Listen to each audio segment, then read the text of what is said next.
ঘুম থেকে উঠে কাজের ফাঁকে কিংবা আড্ডায় সব জায়গাতেই চায়ের কদর রয়েছে। অতিরিক্ত মাত্রায় চা পান অজান্তেই আপনার শরীরের উপর বড় ধরনের ক্ষতি করছে।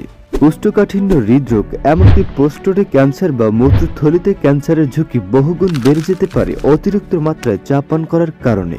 শুধুমাত্র গরম চা বা কফি নয়, যে কোনো ধরনের পানীয় অতিরিক্ত গরম অবস্থায় পান করলে তা আমাদের খাদ্যনালীর মারাত্মক ক্ষতি করে। ফলে খাদ্যনালীর কোষগুলো ক্রমাগতভাবে নতুন করে জন্মানোর প্রয়োজন হয়। খাদ্যনালীতে এই মেরামতির পর্যায়ে কোষের ক্যান্সারজনিত রূপান্তর ঘটে, যা খাদ্যনালীর ক্যান্সারের দিকে পরিচালিত করে। এছাড়া অতিরিক্ত গরম পানীয় খাদ্যনালীর প্রক্রিয়াকে শিথিল করতে পারে এবং অ্যাসিড রিফ্লাক্সের দিকে পরিচালিত করে, যা গ্যাস্ট্রোস্ফেজিয়াল জংশন বা পাচনতন্ত্রের ক্যান্সারের দিকে ঝুঁকি বাড়িয়ে দিতে পারে। স্বাস্থ্য সংস্থা জানিয়েছেন, যে ব্যক্তি বেশি করে ধূমপান করেন বা মদ্যপানে অভ্যস্ত, তাদের ক্ষেত্রে খাদ্যনালী দিয়ে গরম চা অনবরত আক্রান্ত হওয়ার সম্ভাবনা তৈরি হয়। তবে যাদের ধূমপান বা মদ্যপানের অভ্যাস নেই, তাদের গরম চায়ে চুমুক দিতে কোনো ভয় নেই। খাদ্যনালী ক্যান্সারে আক্রান্ত হওয়ার কিছু উপসর্গ রয়েছে, তবে সেগুলো বেশ সাধারণ হওয়ায় অনেকের ক্ষেত্রেই বুঝে ওঠা কঠিন যে এর কারণ ক্যান্সার পর্যন্ত হতে পারে।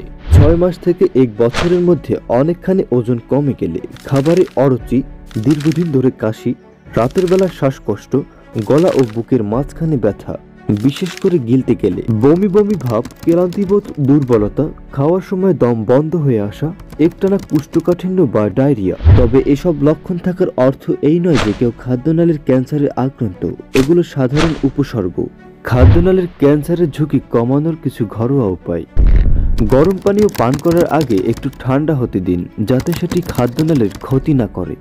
মদ্যপান, সিগারেট, বিড়ি, জর্দা, পান, গুল ইত্যাদি নেশাদ্রব্য এড়িয়ে চলুন। আমার প্রিয় বন্ধুরা, তবে হ্যাঁ, চায়ের ভিতর কিন্তু কিছু উপকারিতাও রয়েছে। রং চায়ের মধ্যে পটাশিয়াম প্রচুর পরিমাণে অ্যান্টিঅক্সিডেন্ট থাকে, যা শরীর ও মন প্রফুল্ল রাখতে সাহায্য করে।